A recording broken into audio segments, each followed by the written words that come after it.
학교 앞 떡볶이 트럭에서 제가 처음 본 그 아이는 저를 올려다보더니 첫마디로 이렇게 말했습니다. 아저씨, 우리 아빠 같아요.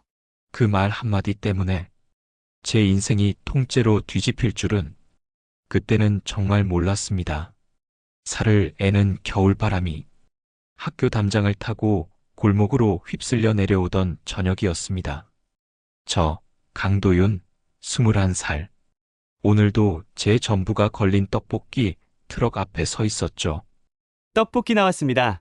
추운 날엔 매운 국물이 딱이에요. 입에서는 그렇게 큰 소리로 외치고 있었지만 제 손은 장갑 안에서도 파르르 떨리고 있었습니다. 트럭 뒤편 LPG 가스통 옆에는 낡은 가죽 가방이 하나 놓여 있었어요. 그 안에는 밀린 병원비 고지서랑 엄마가 입원한 병원의 명함이 구겨진 채 박혀 있었죠. 엄마는 심장이 안 좋습니다. 젊어서 너무 많이 울었고, 너무 많이 참고, 너무 많이 버텼대요. 그때는 몰랐습니다. 엄마가 왜 재벌 뉴스만 나오면 TV를 꺼버리는지, 왜 진강그룹이라는 이름만 들으면 표정이 굳어버리는지. 그저 저는 가난한 집 아들이고 엄마 혼자 저를 키운 미혼모 가정의 아들인 줄만 알았어요. 그래서 대학 대신 이 떡볶이 트럭을 택했습니다. 너 수능 점수면 장학금 받고도 남는데. 담임 선생님 말에 전 그냥 웃었죠. 선생님, 저한텐 지금 1,000원 한 장이 대학보다 중요해서요. 그날도 손님은 뜸했습니다. 학원 가는 아이들이 떡볶이 냄새만 맡고 지나가고 부모님 차는 골목을 막지 않으려고 후다닥 빠져나갔습니다. 아, 오늘도 많이 못 팔겠는데. 제가 국물을 한번 휘저을 때였습니다. 어디선가 조심스러운 목소리가 들렸어요. 저 떡볶이 1인분만 주세요. 고개를 들었을 때 저는 조금 놀랐습니다. 깔끔한 패딩에 로퍼, 손에는 학교 로고가 박힌 가방. 딱 봐도 돈 걱정 없이 잘한 것처럼 보이는 여자애가 제 트럭 앞에서 주춤거리고 서 있었거든요. 3,000원이요. 근데 매운 거 잘 먹어? 네, 아니, 잘은 모르겠어요. 길거리 떡볶이는 처음이라. 처음. 처음이라는 말에 제 손이 잠시 멈췄습니다. 여기 애들이 아무리 부자 학교라 해도 길거리 간식은 다 먹어봤을 텐데. 저는 대충 장갑을 털고 좀 더 부드러운 목소리로 물었습니다. 그럼 조금 덜 맵게 해줄까? 처음이면 너무 매운 것보다 살짝 매콤한 게 나을 텐데. 잠시 고민하던 아이가 고개를 살짝 저었습니다. 아니요. 아빠가 매운 걸 좋아했대요. 저도 매운 거 한번 먹어볼래요. 좋아했대요라는 과거형. 저는 그 말이 귀에 조금 걸렸습니다. 아빠가 추천해 준 건 아니고. 아빠는 저 태어나고 얼마 안 돼서 엄마랑 같이 하늘나라 갔대요. 아이의 말투는 담담했지만 손가락은 가방끈을 꼭 쥐고 있었습니다. 순간 제가 괜한 걸 물어본 건 아닐까 싶어 입술을 깨물었습니다. 미안하다. 나 뭐든 막 묻는 버릇이 있어서. 아니에요. 아이가 고개를 저었습니다. 저도 아빠가 어떤 사람인지 궁금해서요. 사진은 많이 봤는데 너무 멀리 있는 사람 같아서. 그 말이 이상했던 건 제가 아버지를 한 번도 본 적이 없는 사람이어서였어요. 제 출생신고서 아빠 칸은 공란이었고 어릴 때 주민센터에서조차 아버지는 없어요? 라는 소리를 듣고 자랐거든요. 그래서 누가 저를 보고 누구 닮았다고 말하는 게 항상 조금 어색했습니다. 그런데 이 아이는 자기 아빠를 떠올리면서 저를 보고 있었습니다. 저는 괜히 장난스럽게 웃으며 말을 돌렸습니다. 아빠가 매운 걸 좋아했다니까 오늘은 조금 더 매콤하게 해줄게. 국자를 돌리면서 떡과 어묵을 푸고 있는데 그 아이가 갑자기 저를 똑바로 쳐다봤습니다. 그리고 마치 숨을 참다가 터뜨리는 것처럼 말했습니다. 아저씨, 저희 아빠랑 똑같이 생겼어요. 손에 쥐고 있던 국자가 딱 하고 멈췄습니다. 응? 집에 아빠 사진이 있거든요. 근데 아저씨가 그 사진이랑 똑같아요. 그 순간 김이 모락모락 올라오는 떡볶이 냄비보다 제 머릿속에서 더 많은 김이 올라오는 기분이었습니다. 그날 그 말이 단순한 어린애의 그리움 섞인 착각이 아니라 제 인생을 뒤집어 엎는 시작 신호였다는 걸 저는 전혀 모르고 있었습니다. 그날 저녁 제가 떡볶이를 팔던 그 언덕 아래와는 전혀 다른 세상이 언덕 위에서 펼쳐지고 있었습니다. 서울 시내 한복판 언덕 꼭대기에 자리 잡은 대리석 저택. 그 집의 주인은 진강그룹 회장 강인호 67세. 대한민국 상위 10대 그룹 안에 드는 재벌가의 가장이었습니다. 그리고 그의 집 안에는 제가 학교 앞에서 팔고 있는 떡볶이를 맛있게 먹어주던 그 아이, 8살짜리 손녀 강지희가 살고 있었죠. 지희의 아빠 이름은 강지훈. 강인호 회장의 장남이었습니다. 살아있었다면 지금 나이 43. 하지만 8년 전 겨울 지희가 태어난 지 얼마 되지 않았을 때 장남 부부는 눈길에서 일어난 교통사고로 세상을 떠났고 아기였던 지희만 기적처럼 살아남았습니다. 강인호는 자기가 결사적으로 반대하던 결혼, 집안 격이 맞지 않는다며 못 박았던 며느리를 떠올리며 한동안 죄책감 속에 살았습니다. 아버지, 전 사랑하는 사람과 결혼하겠습니다. 회장님 아들이 아니라 한 사람의 남자로서요. 그게 강지훈이 집을 나가기 전 마지막으로 남긴 말이었다고 합니다. 그날 이후 강인호는 장남과 거의 절연하다시피 지냈고 손녀가 태어났다는 소식에도 알았다는 말 한마디로만 반응했습니다. 그리고 장남 부부가 세상을 떠난 날 이후로 그 집에는 아주 조용하고 차가운 공기가 흘렀습니다. 그 아이 지희가 제 얼굴을 보며 말했습니다. 아저씨, 정말 우리 아빠랑 똑같이 생겼어요. 저는 그냥 웃어넘기려고 했습니다. 그래? 아저씨처럼 잘생겼나 보네. 엄마 말로는 되게 잘 웃는 사람이었다고 했대요. 지희의 눈이 조금 반짝였습니다. 아빠는 사진에서만 봤는데 아저씨 보니까 진짜 살아있는 것 같아요. 아버지를 사진으로도 본 적 없는 제 입장에선 그 말이 이상하게 가슴을 후벼 팠습니다. 학생 이름이 뭐야? 최지희요. 지희. 입에 굴려보니 참 말랑한 이름이었습니다. 그래, 지희야. 매운맛 1단계로 해줄게. 처음부터 3단계 가면 울다가 집에 갈 수도 있으니까. 그럼 아빠랑 저 사이에 있는 맛이네요? 지희가 그렇게 말하며 웃었습니다. 그게 무슨 말인지 처음엔 잘 이해 못했지만 지금 생각해보면 그의 나름대로의 사이 어딘가라도 닿고 싶은 마음이었던 것 같습니다. 서비스로 계란 하나 줄게. 제가 말했습니다. 진짜요? 응. 아빠 몫으로 하나 얹어주는 거야. 지희가 계란을 바라보다가 조심스럽게 물었습니다. 아저씨, 응? 혹시 아빠 있어요? 전 살짝 웃으며 고개를 저었습니다. 아니, 난 아빠 없어. 저랑 똑같네요. 지희가 작게 웃었습니다. 그 웃음이 이상하게 마음에 남았습니다. 그날 우리는 이름을 알게 됐고 지희는 작은 손으로 뜨거운 떡볶이를 포장해서 꼭 쥐고 돌아갔습니다. 그리고 그날 밤 언덕 위 저택의 서재 최강우 회장은 늘 그렇듯 신문을 펼쳐 들고 있었습니다. 할아버지, 문이 살짝 열리더니 지희가 얼굴을 내밀었습니다. 지희 왔니? 오늘 학교는 어땠어? 그냥 그랬어요? 지희는 잠시 머뭇거리다가 할아버지 맞은편 소파에 앉았습니다. 할아버지, 응? 오늘 학교 앞에서 떡볶이 먹었어요. 신문을 넘기던 손이 살짝 멈췄습니다.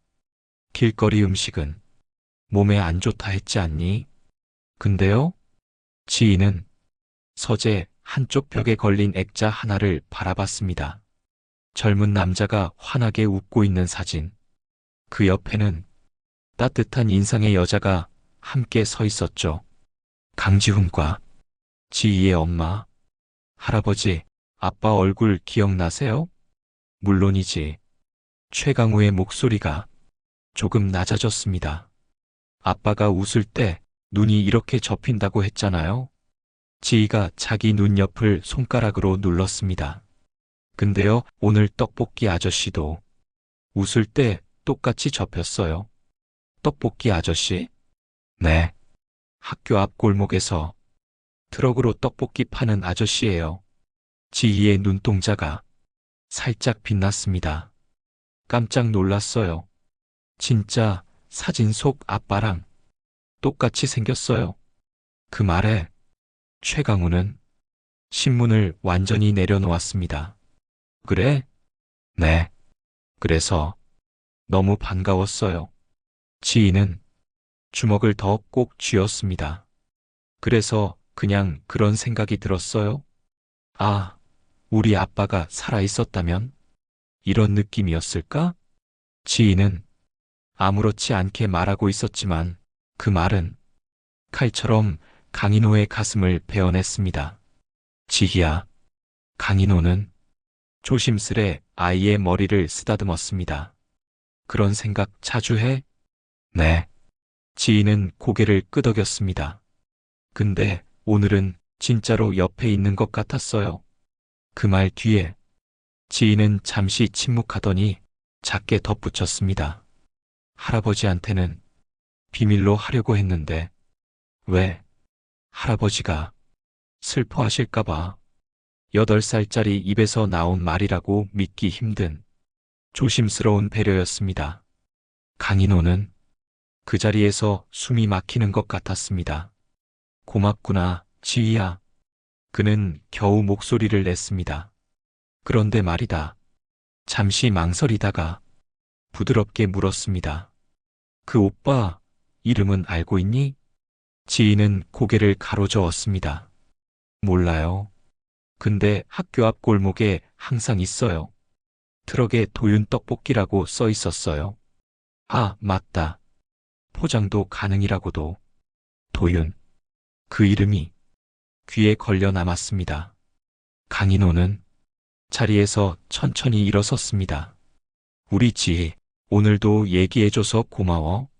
이리 와. 그는 지희를 꼭 안았습니다.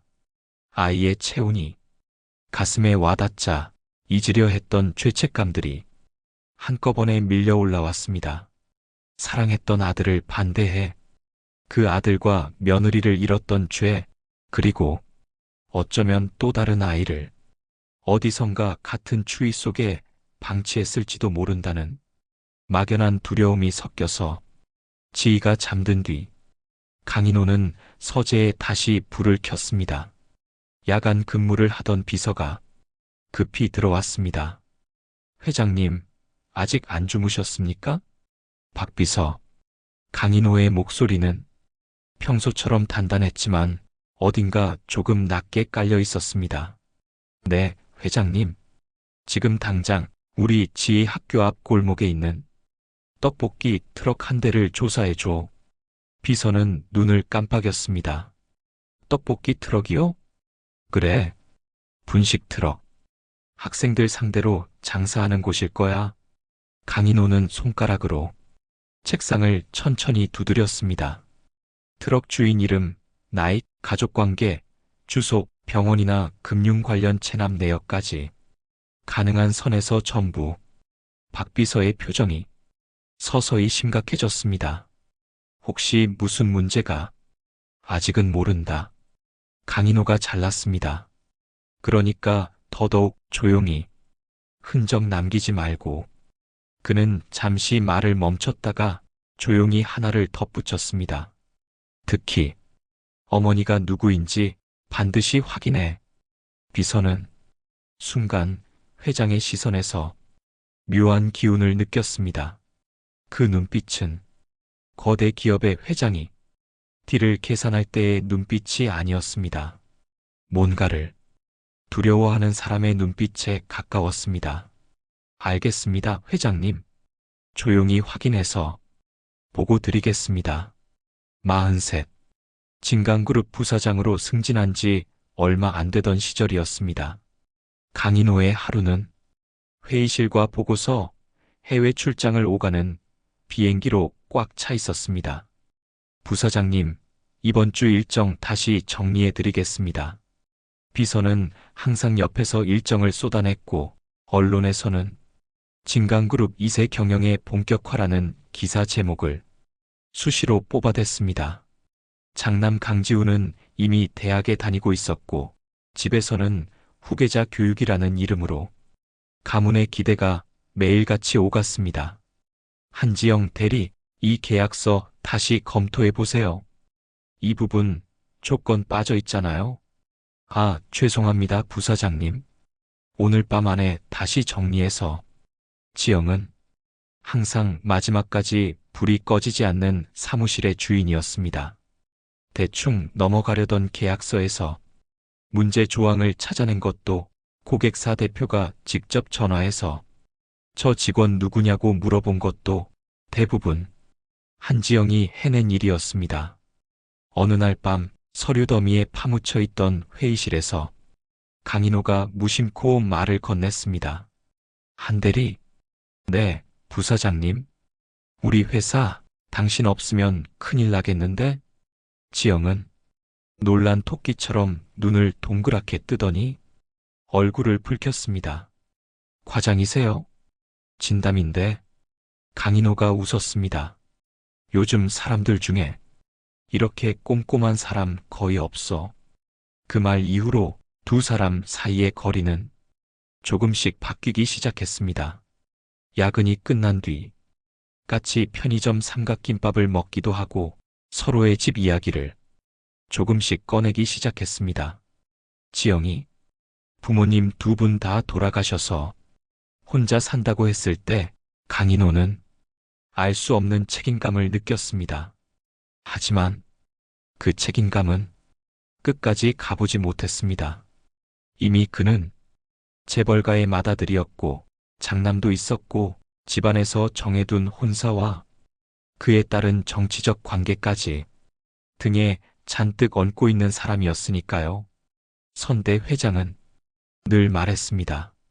감은 회사, 체면, 감정은 그 다음이다. 그래서였을 겁니다. 지영이 임신 사실을 털어놨을 때 강인호가 제일 먼저 떠올린 건 그녀의 마음도 아이의 미래도 아니라 기사 한 줄, 소문 한마디가 진강가에 미칠 파장이었으니까요. 지영씨, 그는 최대한 침착하게 말하려 했습니다. 지금은 내 상황이 너무 복잡해. 회사 안에 소문이라도 나면 당신도 힘들어지고 나도 자리 잃을 수 있어. 그래서요? 지영은 손을 꼭 쥔 채 물었습니다. 당분간 휴직을 생각해 보는 게 좋겠어. 아니면 회사를 정리하는 게 나을 수도 있고. 그 말은 겉으로만 배려라는 옷을 입은 주방 선고였습니다. 대신 언제든 도움이 필요하면 나한테 연락해요. 그 한마디로 강인호는 자신의 책임을 다했다고 스스로를 속였습니다. 그 뒤로 지영은 회사를 떠났고 연락은 한 번도 오지 않았습니다. 그는 찾지 않았습니다. 야근이 끝난 회의실에서 문득 지영의 빈자리가 느껴질 때마다 그래도 잘 살겠지 라는 말 한 줄로 자기 죄책감을 덮어버렸습니다. 그게 20여 년 전 43살 강인호의 선택이었습니다. 그날 이후로 지인은 거의 매일같이 제 트럭을 찾았습니다. 아저씨, 오늘은 2단계 매운맛이요. 벌써부터 단계 올려? 큰일 났네. 우리 꼬맹이. 처음엔 그냥 부자 학교 앞 학생 손님이 하나 생겼구나. 그 정도로만 생각했습니다. 그런데 이상했습니다. 보통 애들은 친구랑 웃고 떠들면서 와서 떡볶이 먹고 사진 찍고 떠들썩하게 가는데 지인은 항상 혼자 왔습니다. 차에서 내려 경호원 같아 보이는 기사 아저씨에게 저기서 기다려주세요. 라고 말한 뒤 혼자 트럭까지 걸어왔어요. 오늘은 학교 어땠어? 괜찮았어요? 친구들이랑은 잘 지내고? 그냥 그래요. 그냥 그래요. 이 말이 이상하게 마음에 걸렸습니다. 어느 날은 지희가 떡볶이를 반쯤 먹다가 젓가락을 멈추고 물었습니다. 아저씨는 학교 안 가요? 나? 원래는 가려고 했지. 근데 왜 안 가요? 저는 잠시 끓고 있는 국물만 바라봤습니다. 엄마가 아프거든. 심장이 안 좋아. 그래서 빨리 돈을 벌어야 돼. 할머니처럼요? 할머니? 우리 집에도 누구 하나 아프면요. 다들 그 얘기만 해요. 수술이 어떻고 병원비가 어떻고. 지인은 말을 흐리다가 그냥 웃으려고 애쓰는 표정을 지었습니다. 근데 전 아저씨 떡볶이 냄새 맡으면 딴 생각이 안 나요. 딴 생각? 그냥 배고프다는 생각이요. 그 말이 왜 그렇게 가슴을 치던지. 그거 좋은 거야? 제가 말했습니다. 배고픈 게 훨씬 낫거든. 무섭고 슬픈 것보단. 지인은 떡볶이를 한 입 베어 물더니 작게 웃었습니다. 아저씨, 진짜 아빠 같아요. 또 그 말. 처음엔 장난처럼 들렸는데 반복되니까 묘하게 신경 쓰였습니다. 아빠가 어떤 사람인지도 모르는 제가 누군가의 아빠 같다고 불리는 게 이상했거든요. 지희가 떡볶이 얘기를 꺼낸 그날 밤 언덕 위 저택의 서재에서는 다른 장면이 펼쳐지고 있었습니다. 조사에 오라 했던 학교 앞 떡볶이 트럭 말입니다. 회장 책상 앞에 선 비서 박성진이 한 장짜리 보고서를 내밀었습니다. 강인호는 돋보기를 쓰고 종이를 훑어봤습니다.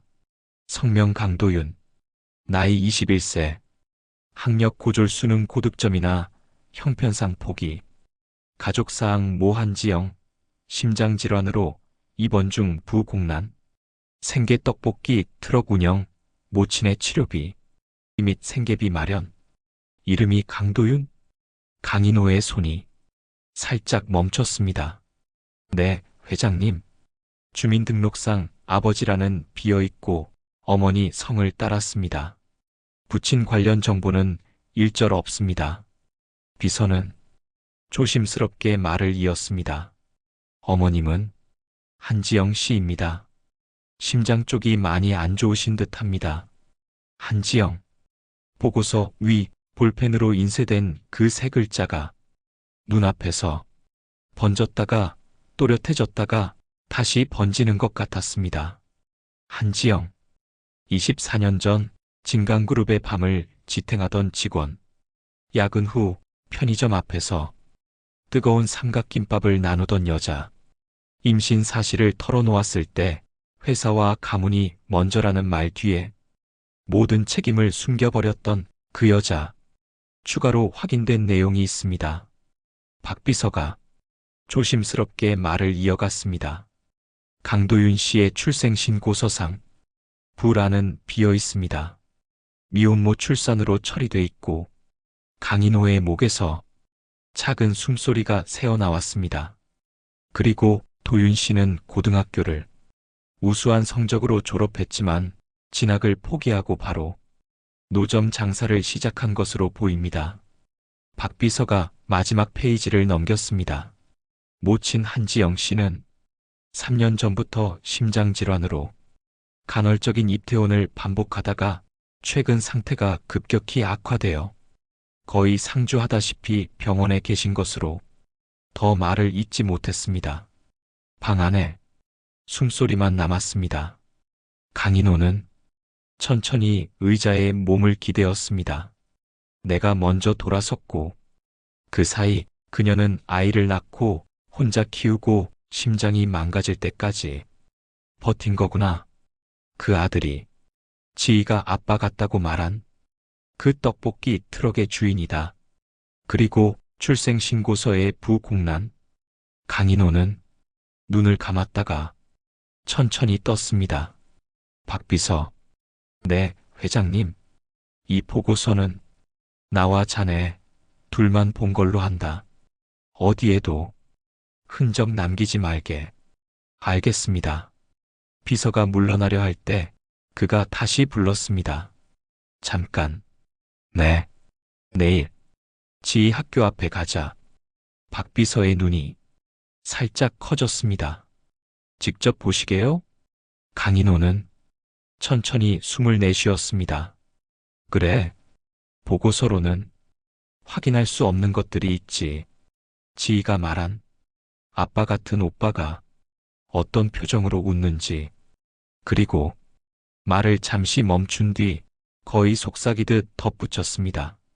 내가 24년 전 버리고 도망친 그 이름의 흔적이 얼마나 남아있는지. 예, 회장님. 그날 밤 강인호는 좀처럼 잠들지 못했습니다. 20년 넘게 철저히 묻어두었던 이름이 다시 올라오면서 오래전 자신이 대수롭지 않게 지나쳤던 선택 하나가 어떤 모양으로 돌아오는지 막연한 불안이 찾아왔습니다. 다음 날 오후 검은 세단 한 대가 조용히 학교 앞 골목 입구에 멈춰 섰습니다. 안에서는 두 사람이 가만히 골목 안을 바라보고 있었습니다. 진강그룹 회장 강인호, 그리고 박비서. 저 멀리 하얀 김이 뿜어져 나오는 붉은 떡볶이 트럭 하나, 그리고 그 앞에서 두툼한 앞치마를 두른 채 떡볶이 국자를 들고 웃고 있는 한 청년. 강도윤. 강인호의 심장이 조용히 그러나 크게 쿵 하고 울렸습니다. 바람까지 거세게 불던 날, 오늘은 장사 접을까, 철판을 정리할까 고민하고 있는데 멀리서 낯선 트럭 두 대가 골목으로 올라왔습니다. 하나는 하얀색의 관용 차량, 옆면에 구청 이름이 적혀 있었죠. 다른 하나는 회색 1톤 트럭, 사람 대여섯이 칫칫대며 내려오더군요. 단속반이었습니다. 여기 무허가 영업 맞죠? 형광조끼를 입은 사람이 라면 박스만 한 단속 서류철을 들고 다가왔습니다. 아, 신고는 했는데 허가 절차가 아직. 제가 말을 더 잇기도 전에 뭐라고 적힌 종이를 하나 내밀더군요. 철거 명령 내려졌습니다. 경고 기간 끝났어요? 잠깐만요. 저 여기서 나가면 갈 데도 없고. 말이 끝나기도 전에 뒤에 서 있던 용역 아저씨 둘이 트럭 뒤쪽으로 돌아가 간판이랑 의자를 집어들기 시작했습니다. 잠깐만요. 그거 제 건데요? 저는 반사적으로 떡볶이 철판 앞을 막아섰습니다. 아, 이 친구가 말을 못 알아듣네. 덩치 큰 남자가 혀를 찼습니다. 여긴 이미 철거 결정 난 곳이야. 우리도 이래야 먹고 살지. 응? 그래도 오늘 하루만, 아니 이번 주까지만 어머니 병원비라도 좀. 말이 점점 변명처럼 들리는 걸 저도 알고 있었습니다. 하지만 정말로 그랬습니다. 이 트럭이 부서지면 저는 아무것도 남지 않았어요. 엄마 병실 침대 옆에서 비닐봉지 들고 눈치 보던 기억, 의사한테 보증인 없으면 수술은 어렵습니다. 소리 듣던 기억이 한꺼번에 밀려왔습니다. 비켜요, 학생. 단속반 직원이 말했습니다. 여기서 버티면 당신만 다쳐요. 저 이거 진짜로 전 재산이에요. 손이 떨리고 있었습니다. 겨울바람 때문만은 아니었습니다. 야, 그냥 치워. 덩치 큰 용역이 짜증 섞인 목소리를 냈습니다. 이래서 젊은 것들이 문제라니까. 법이 있으면 지켜야지. 그리고는 제 어깨를 강하게 밀쳤습니다. 순간 발밑에서 미끄러지는 느낌이 들었습니다. 얼마 전 내린 눈이 녹으면서 길가에 고인 흙탕물 웅덩이, 그 위로 제가 그대로 넘어졌습니다. 차가운 진흙물이 등짝부터 들이쳤습니다. 팔, 다리, 패딩, 청바지, 신발 속 양말까지 온몸이 냉수에 담긴 것처럼 얼어붙었습니다. 주변에서 학생들이 숨을 삼키는 소리가 들렸습니다. 야, 넘어졌어. 하지만 아무도 나서지 않았습니다. 노점 단속 현장은 늘 그렇습니다. 안타깝다는 눈빛만 있고 손을 내미는 사람은 잘 없습니다. 고개를 들었을 때 제 눈앞으로 떡볶이 판이 턱 하고 트럭 바닥에 내던져지는 게 보였습니다. 쨍그랑 오래 써서 모서리가 달아있던 철판이 그 충격에 한쪽이 심하게 구부러졌습니다. 안 돼. 저도 모르게 소리쳤습니다. 그건 그냥 철판이 아니었습니다. 붉은 국물이 철판에서 한쪽으로 쏠리더니 순식간에 바닥으로 쏟아졌습니다. 내가 새벽마다 끓여온 국물, 양념, 떡, 어묵들이 얼어붙은 아스팔트 위로 철퍽 소리를 내며 흩어졌습니다. 우리 아들 손이 다 얼었네. 그렇게 말하면서도 제 앞에서는 웃어주던 엄마 얼굴이 같이 부서지는 기분이었습니다. 그만하라고 했잖아요. 제가 벌떡 일어나 철판을 다시 붙잡으려는 순간 학생, 더 다치고 싶어요. 단속 반원이 제 팔을 거칠게 붙잡았습니다. 피가 거꾸로 솟는다는 말이 무슨 뜻인지 알 것 같았습니다. 이대로 가만히 있으면 진짜로 모든 게 끝난다는 생각이 들었거든요. 같은 시각 언덕 위에서 내려오는 검은 세단. 그때였습니다. 골목 입구 쪽에서 낯선 목소리가 또렷하게 들려왔습니다. 그만하시죠. 차갑지만 어디선가 들어본 것 같은 낮고 단단한 목소리. 모두가 동시에 고개를 돌렸습니다. 검은색 세단 한 대 옆에 양복 차림의 남자가 서 있었습니다. 그 옆에는 늘 비서처럼 보이는 남자가 조용히 서 있었고요. 양복 차림의 남자가 천천히 걸어 들어왔습니다. 누군가는 속삭였습니다. 저 사람 어디서 많이 보지 않았어? 저 TV에서 본 것 같은데. 용역 직원이 시큰둥하게 물었습니다. 여기 관련자세요? 양복 차림의 남자가 주머니에서 작은 카드를 꺼냈습니다. 비서가 한 발 앞으로 나서 그 카드를 단속반장에게 내밀었습니다. 진강그룹 회장 강인호 회장님입니다. 공기가 순간 얼어붙는 것 같았습니다. 단속반장의 얼굴이 순식간에 하얗게 질렸습니다. 진강? 한국경제면에서 한 번쯤은 봤을 이름.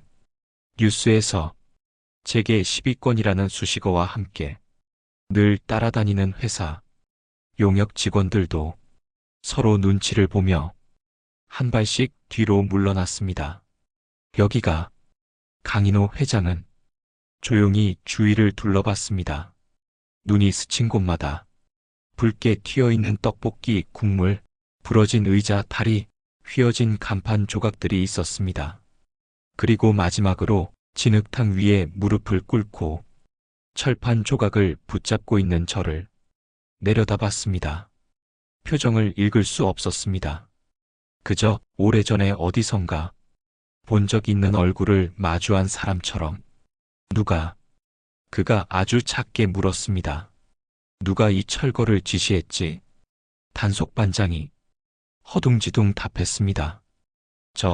저희 구청 쪽에서 일괄 방침이 내려와서. 구청장 이름. 예? 지시 내린 사람 이름이 뭔지 묻고 있네. 강인호의 목소리는 크지도 않았는데 이상하게 또렷하게 골목에 울렸습니다. 단속반장은 입술을 한번 학더니 억지로 웃음을 지어 보였습니다. 그게 회장님, 저희도 어쩔 수 없이 법적 절차는 우리 쪽 법무팀에서 검토하도록 하지. 비서가 옆에서 단호하게 말을 이었습니다. 지금 이 자리에서 이 노점에 더 이상 손대시면 그 이후에 모든 민형사 책임은 구청 쪽과 용역업체에서 지게 될 겁니다. 아, 그게. 단속반장은 눈치를 살피며 용역 직원들을 돌아봤습니다. 직원들 표정도 이미 굳어 있었습니다. 회장님, 저희도 먹고 살아야 해서. 그러니까 강인호가 말을 끊었습니다. 먹고 사는 문제를 이렇게까지 박살내지 말자는 이야기를 하고 있는 거네, 지금. 그가 혀를 한번 차고는 비서를 돌아봤습니다. 법무팀에 연락하지. 관련 서류 전부 수거해 오라고 해. 예, 회장님. 비서가 이미 휴대폰을 꺼내 어디론가 전화를 걸고 있었습니다. 단속반장은 결국 두 손을 들었습니다. 알겠습니다. 오늘 거는 일단 철수하겠습니다. 추후에 다시 오면. 비서가 차갑게 잘랐습니다. 그땐 우리도 방법을 좀 바꿔야 할지도 모르지요. 용역 직원들이 눈치를 보며 트럭에 올라타기 시작했습니다. 마지막으로 저를 밀쳤던 그 직원이 머리를 극적이며 중얼거렸습니다. 아, 진짜 운도 더럽게 없네. 그들의 차량이 골목을 빠져나가자 갑자기 주위가 조용해졌습니다. 남은 건 흙탕물에 젖은 떡볶이 국물과 부서진 도마, 휘어진 철판 조각뿐이었습니다. 그리고 저와 그 앞에 서 있는 회장 한 사람. 저는 여전히 두 손으로 철판을 붙잡고 있다가 조심스럽게 일어섰습니다. 다리가 후들후들 떨렸습니다. 뭐라고 해야 할지 몰라 입만 탈싹였습니다. 감사합니다라고 하기엔 상황이 너무 비현실적이었고 왜 도와주냐고 묻기엔 도와준 게 사실이었으니까요. 그때 회장이 저를 똑바로 보며 입을 열었습니다. 학생. 그 한 단어에 심장이 또 한 번 쿵 내려앉았습니다. 네? 이 트럭 자네 거 맞나? 저는 무의식적으로 고개를 끄덕였습니다. 네, 제가 합니다. 그래. 그가 잠시 제 얼굴을 바라봤습니다. 눈, 코, 입 어딘가를 하나하나 확인이라도 하듯이. 그리고 아주 느리게 한 단어 한 단어 질문을 꺼냈습니다. 남자의 눈이 살짝 흔들렸습니다. 그리고 아주 작은 목소리로 물었습니다. 이름이 뭐라고 했지? 강도윤입니다. 제 이름이 추운 공기 속으로 흩어졌습니다.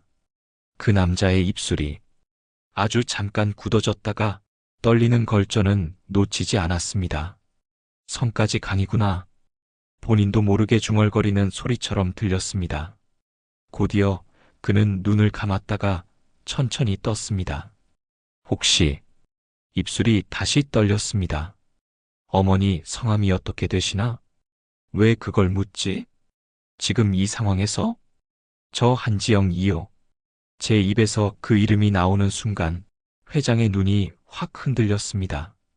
그는 입술을 꽉 깨물더니 천천히 숨을 내쉬었습니다.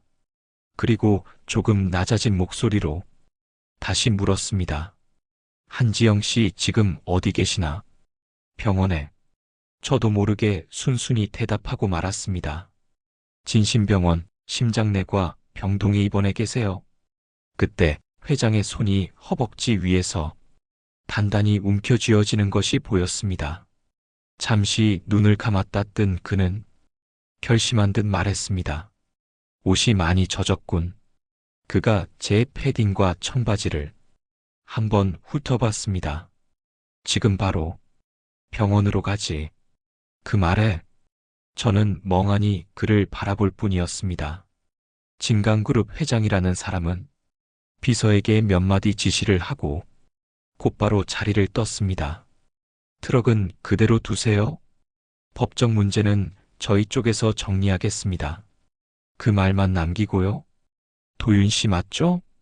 비서가 제 쪽으로 다가와 명함을 내밀었습니다. 진강그룹 비서실장 박성진. 오늘 일은 저희 회장님께서 직접 개입하신 겁니다. 단속 이야기는 더는 안 들어오게 막아보겠습니다. 왜요? 제가 물었습니다. 왜 저를 도와요? 박성진은 잠시 제 얼굴을 바라보더니 애매한 미소를 지었습니다. 회장님께서 궁금해하십니다. 제가 누군지? 네. 그리고 당신 어머니가 누군지도요. 그 말에 등줄기를 타고 오싹한 느낌이 올라왔습니다. 어머니 이름을 안다는 그 사람, 진강그룹 회장, 회사 뉴스에 자주 나오던 그 얼굴이랑 이름이 머릿속에서 뒤엉켰습니다. 이쪽으로 타시면 됩니다. 박성진이 안내하며 물었습니다. 차 문이 닫히는 순간 바깥의 소음이 싹 잘려나갔습니다. 엔진 돌아가는 소리, 히터 바람이 미지근하게 올라오는 소리만 귀에 남았어요.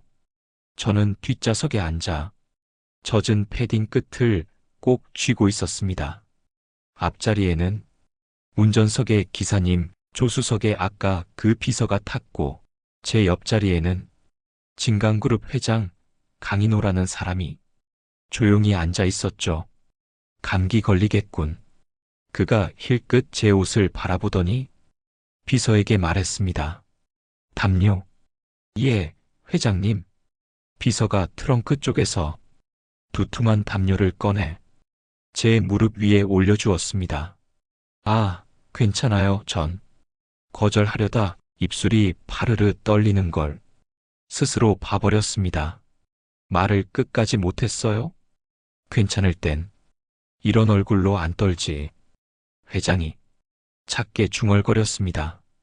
그 목소리가 묘하게 익숙했습니다.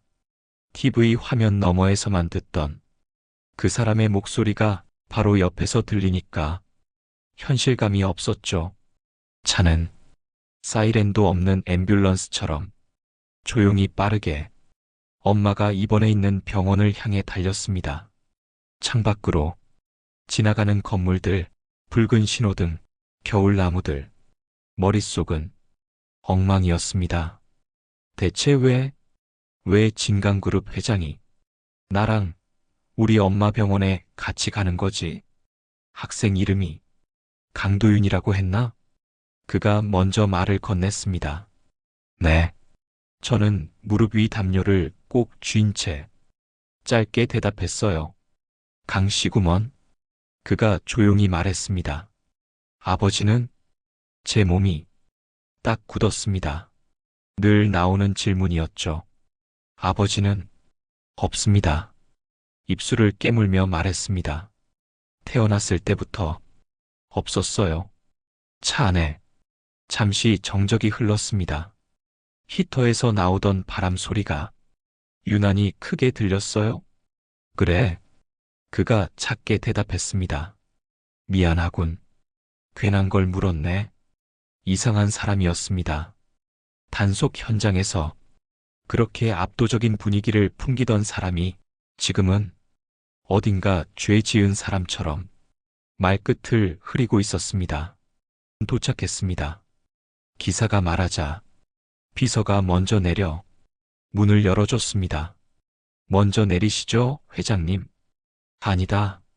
도윤군부터. 그 말에 저는 얼떨떨한 채 먼저 내렸습니다. 병원 로비에 형광등 불빛이 쏟아져 내렸습니다. 흙탕물은 이미 말라붙었지만 옷은 여전히 축축했고 발끝이 시렸어요. 어머, 저분. TV에서 보던 사람들의 시선이 순식간에 우리 쪽으로 몰렸습니다. 하지만 회장은 그런 시선을 전혀 신경 쓰지 않는 사람처럼 곧장 안내 데스크로 걸어갔습니다. 심장내과 한지영 환자분. 입원실이 어디인가요? 안내 직원이 순간 눈을 크게 뜨더니 황급히 컴퓨터를 두드렸습니다. 아, 네. 심장내과 15층이고요. 일반 병동 5인실이십니다. 비서가 옆에서 조용히 물었습니다. VIP 병동 공실 있나요? 예? 아, 예, 있습니다. 그런데 15층 한지영 환자분, 지금 바로 VIP 병동으로 이실 준비해 주세요. 차액과 비용은 전부 진강의료재단 쪽으로 청구하시고요. 직원이 말을 잃었습니다. 잠깐만요. 제가 그제야 정신이 돌아와 입을 열었습니다. 저희 그런 거 못 내요. 일반 병실도 벅차서 내가 낸다. 회장이 짧게 끊어 말했습니다. 그냥 내 엄마한테 그렇게 전해라. 내 엄마라는 말이 귀에 이상하게 박혔습니다. 마치 처음부터 알고 있었던 사이처럼 엄마 병실 문 앞에 섰을 때 심장이 미친 듯이 뛰기 시작했습니다. 단속 현장에서 욕먹을 때도, 비 오는 날 장사가 안 될 때도, 수능 성적표를 주머니에 구겨 넣을 때도 이렇게 뛰진 않았어요? 학생, 먼저 들어가서 어머니께 설명해드려. 회장이 말했습니다. 나라는 사람이 왔다는 걸 갑자기 보시면 놀라실 수 있으니. 저는 조심스레 문을 열었습니다. 엄마, 하얀 커튼 사이로 엄마가 누워 있었습니다. 산소줄이 팔에 꽂혀 있고 가슴에는 심전도 선이 붙어 있었어요. 하지만 눈빛만은 여전했습니다. 저를 보자마자 금세 알아보는 눈. 도윤아, 엄마가 미소를 지었습니다. 오늘도 장사했어? 응. 저는 최대한 평소처럼 웃었습니다. 근데 좀 특이한 일이 있어서. 특이한 일? 엄마가 고개를 갸웃거렸습니다. 마른 손이 제 손등을 쓰다듬었습니다. 무슨 일인데 그래? 얼굴이 잔뜩 굳었네. 저는 숨을 한번 깊게 들이켰습니다. 엄마, 잠깐 있으면 손님 한 분 오실 거야. 손님? 응. 좀 큰 손님. 어떻게 설명해야 할지 몰라. 애매하게 웃었을 때 뒤에서 낯익은 목소리가 들렸습니다. 지영 씨. 엄마의 손이 제 손 위에서 멈췄습니다. 천천히 고개를 돌리는 엄마. 병실 문 앞에 정장을 입은 남자가 서 있었습니다. 나이든 얼굴, 하지만 여전히 곧게 선 자세. TV 화면에서 종종 보던 그 얼굴. 진강그룹 회장 강인호. 엄마의 입술이 작게 떨렸습니다. 인호 씨. 그 이름을 부르는 엄마의 목소리는 20년 전으로 돌아간 것처럼 어리둥절하고 믿기지 않는 것 같았습니다. 그 다음 몇 분은 마치 드라마를 바로 옆에서 보는 것 같았습니다. 저는 커튼 옆 의자에 앉아 두 사람의 말을 처음부터 끝까지 들었습니다. 자네 마니아위였군. 회의실 말투 그대로네요. 엄마가 씁쓸하게 웃었습니다. 늘 감정은 안 섞고 팩트만 말하던 그 버릇. 회장은 잠시 아무 말도 하지 못했습니다. 미안하네. 겨우 나온 말이 그거였습니다. 엄마는 한숨을 내쉬었습니다. 그 말, 이제 와서 들으니까 참 이상하다. 엄마의 목소리가 살짝 떨렸습니다. 당신이 사라졌을 때 나한테 남은 건 퇴사 서류 한 장이었어요.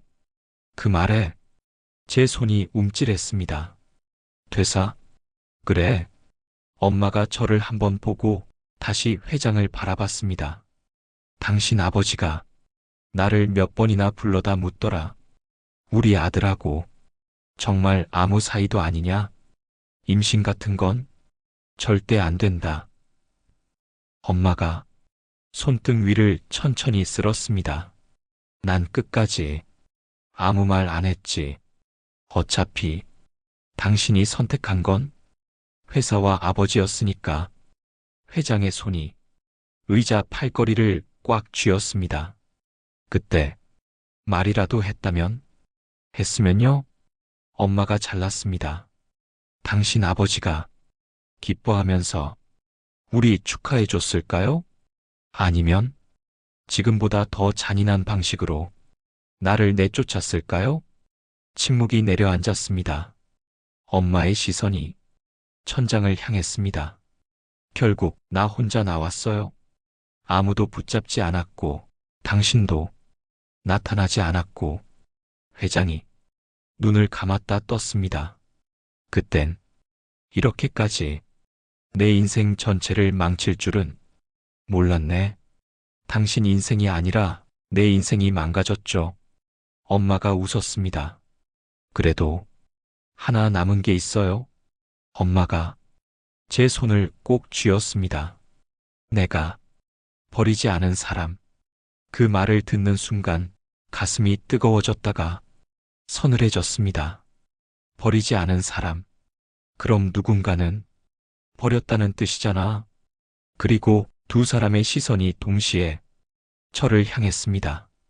이 아이가. 회장이 조심스럽게 말문을 열었습니다. 도윤이. 엄마가 먼저 말했습니다. 내 아들. 나이는 21살. 그때였습니다.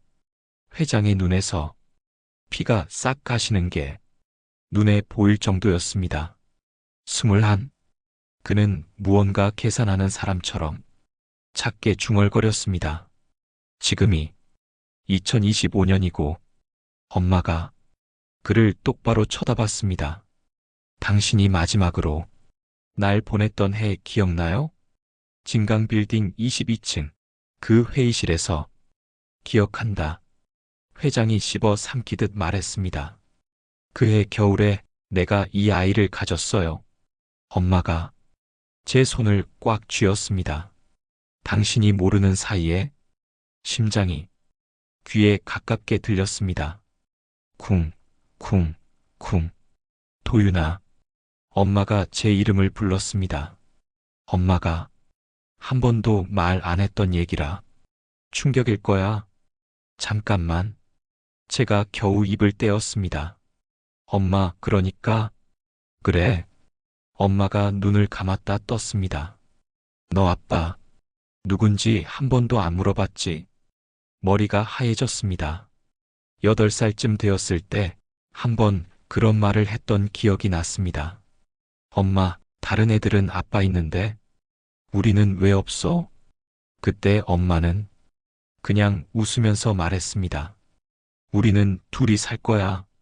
아빠 안 부러워? 그리고 그 뒤로 그 질문을 다신 꺼내지 않았습니다. 엄마가 회장을 향해 말했습니다. 한 번도 당신 탓이라고 말 안 했어요? 애 앞에서만큼은. 회장은 입술을 깨물고 있었습니다. 그리고 비로소 저를 향해 정면으로 질문했습니다. 도윤아, 처음 보는 사람인데 이상하게 낯설지 않았습니다. 내가 나를 미워한다 해도 할 말이 없다. 하지만 확인해야 할 게 있다. 그의 목소리가 조금 떨렸습니다. 재벌 회장의 목소리가. 유전자 검사를 해보자. 엄마가 놀란 눈으로 그를 봤습니다. 인호 씨. 회장이 엄마를 바라봤습니다. 의심해서 그러는 게 아니네. 이 아이를 지키려면 이제는 모든 서류와 기록에서도 흔들리지 않는 관계를 만들어야 해. 그가 제 쪽으로 한 걸음 다가왔습니다.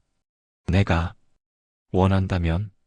가슴 깊은 곳에서 이상한 감정이 올라왔습니다. 분노인지 기대인지 두려움인지 헷갈렸어요. 싫진 않아요. 제 입에서 그 말이 먼저 나왔습니다. 근데 만약 아니면요? 회장이 잠시 침묵했습니다. 그래도 내가 오늘 본 건 변하지 않겠지. 뭐요? 진흙탕 위에 엎드려서 부서진 철판 붙잡고 있던 한 청년. 그가 조용히 웃었습니다. 그 모습이 너무 지독하게 익숙해서 말이지. 검사예요? 엄마가 말했습니다. 나도 이제 도망 안 칠래요. 그날로 제 혈액과 회장의 혈액이 나란히 체열되었습니다. 시험관 안에서 붉은 액체 둘이 아무 말 없이 흔들리고 있었죠. 저 액체가 진짜로 뭐라도 말해줄까? 결과가 나오기까지 일주일이 걸렸습니다. 그 일주일 동안 저는 떡볶이 트럭을 세워둘 수밖에 없었고 엄마 병실과 집을 오가며 멍한 마음으로 시간을 보냈습니다. 그 사이 지희한테서 문자가 몇 번 왔습니다. 오늘은 왜 안 나와요? 떡볶이 아저씨 아프세요? 아저씨 안 오니까 학교 끝나고 심심해요? 답장을 썼다가 지웠습니다. 내 할아버지랑 너희 집안 얘기 때문에 요즘 좀 바쁘단다. 이런 말은 도저히 쓸 수 없었으니까요. 저랑 엄마랑 그리고 이제 막 제 아버지가 된 사람, 세 사람이 하나의 결과지 앞에 앉아 같은 종이를 바라보고 있었죠. 의사가 조용히 말했습니다. 두 분 다 충분히 놀라실 수 있는 결과라 시간이 좀 필요하실 겁니다. 하지만 한 가지는 분명합니다. 법적으로도 의학적으로도 두 분은 분명한 부자 관계입니다. 의사가 나가고 문이 닫히자 엄마가 먼저 입을 열었습니다. 인호 씨, 회장이 조용히 고개를 들었습니다. 지금이라도 알게 돼서 다행이에요. 엄마의 말에 저는 조금 놀랐습니다. 그 말 뒤에는 억울함, 원망, 미움이 산더미처럼 붙어 있을 줄 알았거든요. 그래도 엄마가 제 손을 꼭 잡았습니다. 우리 도윤이가 자기 아버지 얼굴도 모른 채 평생 사는 것보단 낫잖아요. 회장이 눈을 감았다가 떴습니다. 고맙네. 고맙긴요. 엄마가 피식 웃었습니다. 이제부터 잘하면 그때 가서 고마운지 다시 생각해 볼게요. 그 말에 저도 모르게 웃음이 나왔습니다. 그래, 우리 엄마다. 한 방은 꼭 치고 넘어가네. 회장이 자리에서 일어났습니다. 지영 씨. 네. 병실. 옮겨도 되겠나? 엄마가 눈을 깜빡였습니다. 병실이요? 당신이 돈 때문에 제대로 치료를 못 받는다는 사실을 이제야 알았네. 그의 목소리가 살짝 떨렸습니다. 진강의 이름을 걸고 최선의 치료를 받게 할 거네. 그게 당신에게 그리고 도윤에게 내가 당장 해줄 수 있는 가장 첫 번째 일 같아서. 엄마가 한숨을 길게 내쉬었습니다. 지금 와서 당신 돈 쓰는 게 기분 좋냐고 물으면 아니에요. 솔직한 대답이었습니다. 그래도 살고는 싶네요. 엄마가 제 쪽을 바라보며 웃었습니다. 이 녀석, 밥 먹는 거 좀 더 보고 가야죠. 가슴이 아릿하게 따뜻해졌습니다. 그날 오후 엄마는 병원 내 VIP 병동으로 옮겨졌습니다. 넓은 창이 있는 1인실, 최신 장비, 전담 간호사. 이게 다 얼마야? 엄마가 중얼거리자 비서가 웃었습니다. 한지영님, 걱정 안 하셔도 됩니다. 진강의료재단 이름으로 전부 처리될 예정입니다. 엄마가 고개를 저었습니다. 재단이요? 재단은 무슨? 그냥 솔직히 말해요. 그 사람 돈이잖아요. 비서는 잠시 난감해 하다가 솔직하게 고개를 끄덕였습니다. 네. 회장님 개인 재산과 재단 예산이 같이 들어갑니다. 엄마가 천장을 올려다보며 웃었습니다. 참, 한번 이렇게 쓰려고 20년을 안 쓰고 버틴 건가? 저는 엄마 머리맡에 앉아 그 말을 듣고 있었습니다. 어쨌든 공짜라고 해서 막 쓰진 마요. 엄마가 저를 흘겨봤습니다. 도윤아, 제일 비싼 거 시키고 이런 거 하지 말고. 엄마 심장 수술이 제일 비싼 거일걸? 제가 웃으면서 말하자 엄마가 제 머리를 툭 쳤습니다. 말은 또 잘해. 그 사이 회장은 진강그룹 회장실로 돌아가 전혀 다른 결정을 내리고 있었습니다. 회장님, 가족분들 반발이 상당할 겁니다. 법무팀장이 조심스럽게 말했습니다. 사생아니, 서장이 하는 말은 요즘 시대에는 쓰면 안 됩니다만 공식적인 가족 명단에 21살 된 장년 아들을 올린다는 건 누가 사생아라는 건가? 강인호 회장이 조용히 물었습니다.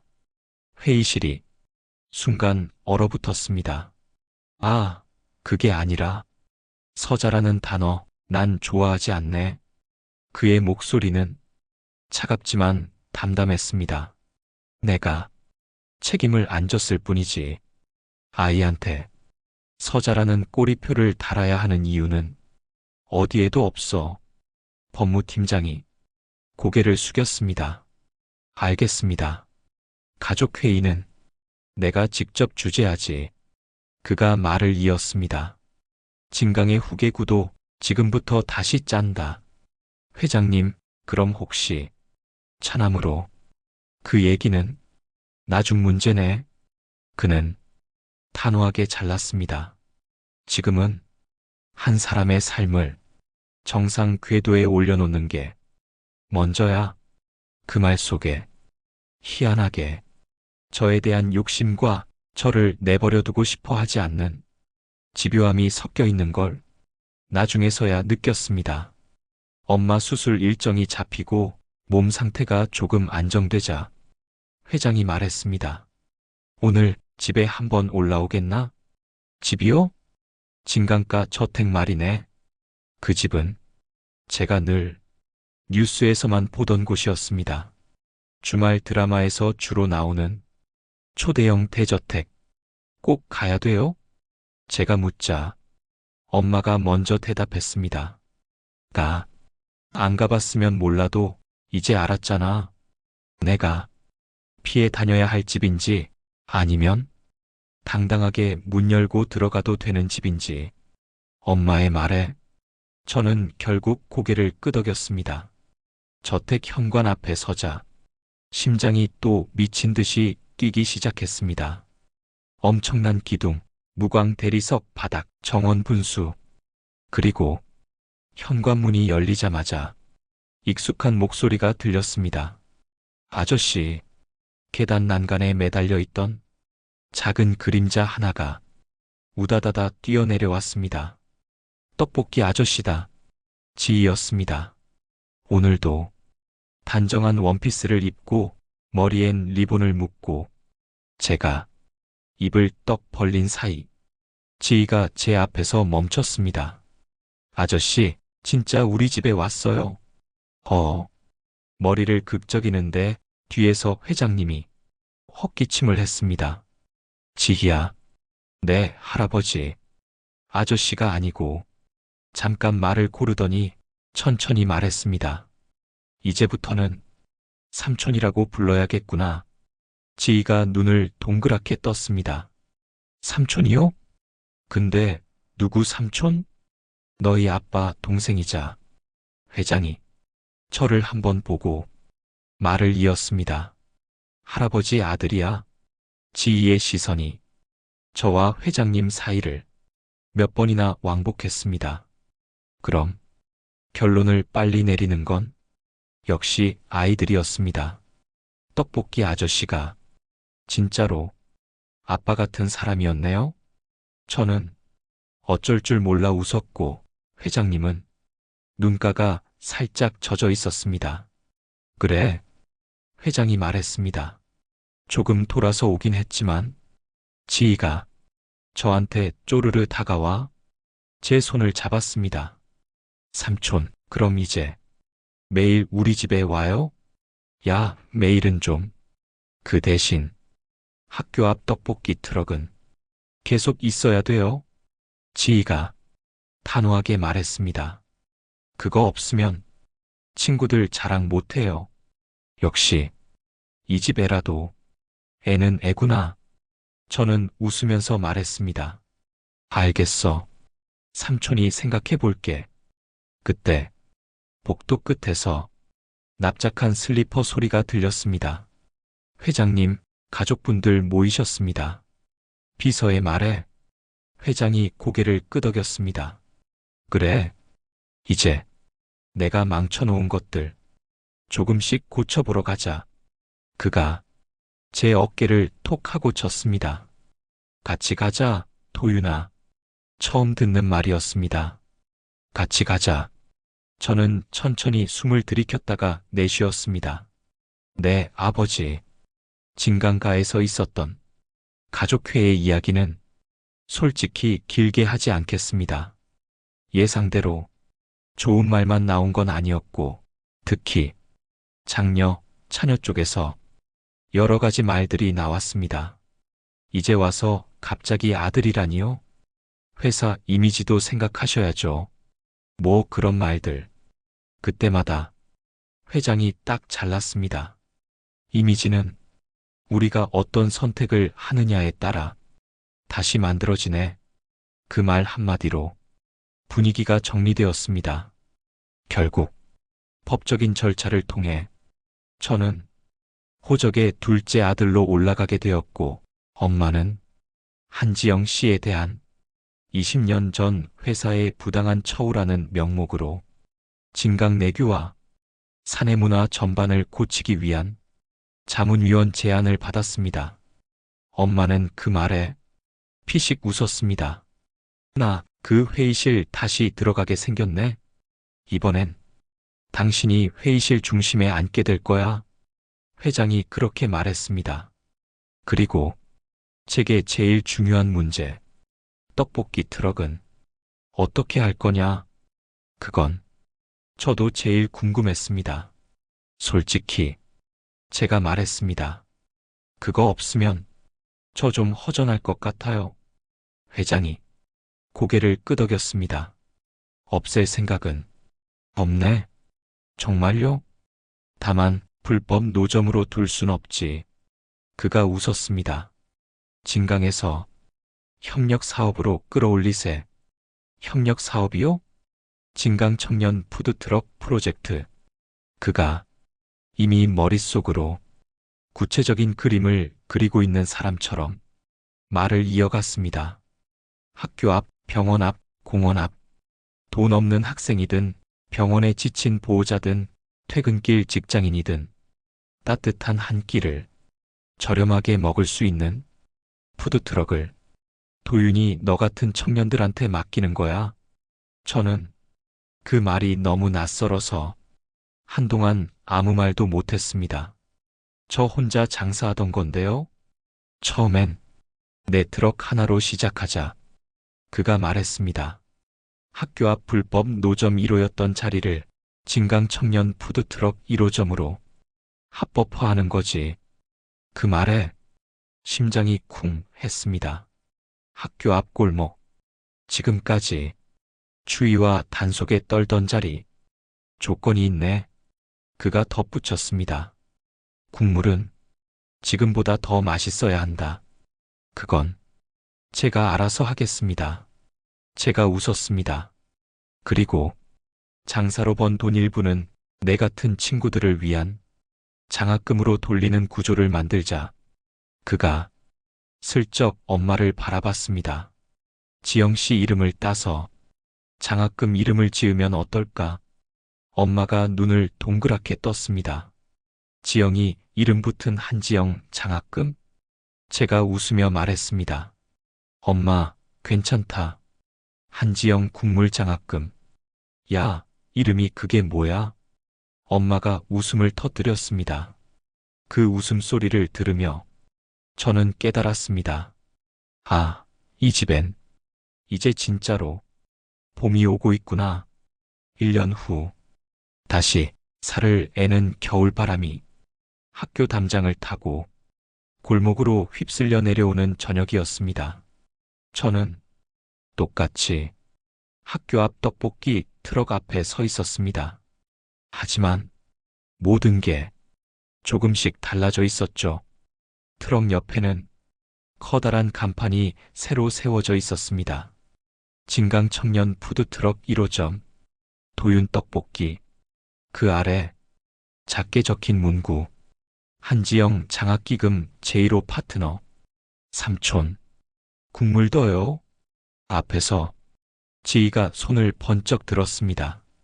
지희는 이제 어느새 키가 쑥 자라 초등학교 3학년이 되었고 친구들한테 이렇게 소개하곤 합니다. 우리 삼촌 진짜 멋있지? 원래 우리 학교 앞 불법 노점이었는데 이제는 진강청년 프로젝트 1호래.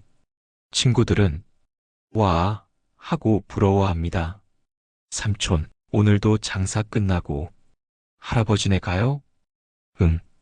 오늘은 할아버지가 떡볶이 레시피 배워보고 싶다던데? 진짜요? 지희가 눈을 동그랗게 뜹니다. 할아버지가 매운 거 못 먹는데, 그래서 덜 매운 버전도 연구해보자고 하시더라. 저는 웃으며 국자를 한번 휘저었습니다.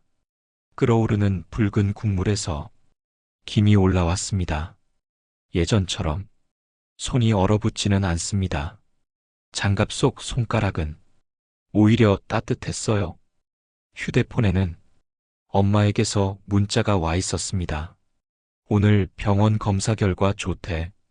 심장 상태 안정적이래. 오늘은 저녁에 좀 짜게 먹어도 된대. 대신 국물은 너무 맵지 않게. 저는 그 문자를 보고 피식 웃었습니다. 심장 수술 성공하고 재활 치료까지 끝난 엄마는 요즘 진강사내 교육에서 갑질 금지, 직원 인권 강의까지 맡고 있습니다. 강의 끝나고 띵동 하고 오는 문자들. 오늘도 진강 인사팀 털고 왔다. 사람들 표정 재밌어. 나는 그 문자를 보는 게 요즘 제일 큰 낙입니다. 밤 9시쯤 마지막 손님을 보내고 트럭 정리를 끝내면 검은색 승용차 한 대가 골목 끝에 조용히 나타납니다. 창문이 내려가고 익숙한 목소리가 들리죠. 오늘은 몇 그릇 팔았나?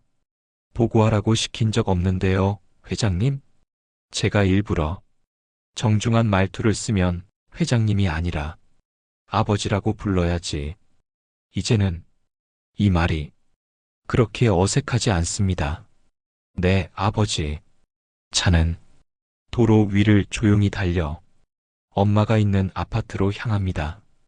이제 엄마는 병원 바로 옆 조용한 복도식 아파트에 살고 있습니다. 집에 들어가면 엄마가 말합니다. 손 씻고 기름 냄새 묻은 손으로 소파에 앉지 말고.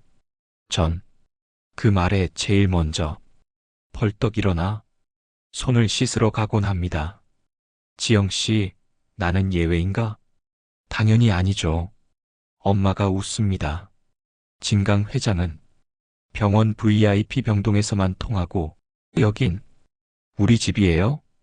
그런 엄마 옆에서 저는 가끔 생각합니다. 재벌가 서자로 태어나 학교 앞에서 떡볶이나 팔게 된 줄 알았는데 알고 보니 그 떡볶이 트럭이 진강의 정문으로 들어가는 열쇠였구나.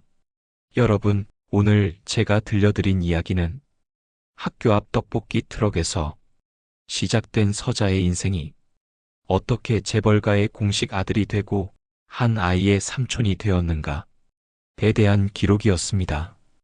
혹시 지금 당신도 추운 골목에서 홀로 국물을 저으며 버티고 있는 기분이라면 지금 끓이고 있는 그 냄비가 어쩌면 당신 인생의 문을 여는 열쇠가 될지도 모릅니다. 단지 아직 그 문이 어디 있는지 모를 뿐일 거예요. 오늘 이야기가 당신 마음에 조금이라도 따뜻한 국물 한 숟갈처럼 남았다면 앞으로도 당신의 밤에 조용히 위로가 되어줄 이야기들을 계속 들려드릴 수 있도록 구독과 좋아요 그리고 사연의 주인공들을 위한 따뜻한 댓글 한 줄 부탁드리겠습니다. 당신의 오늘을 그리고 내일을 언제나 응원합니다.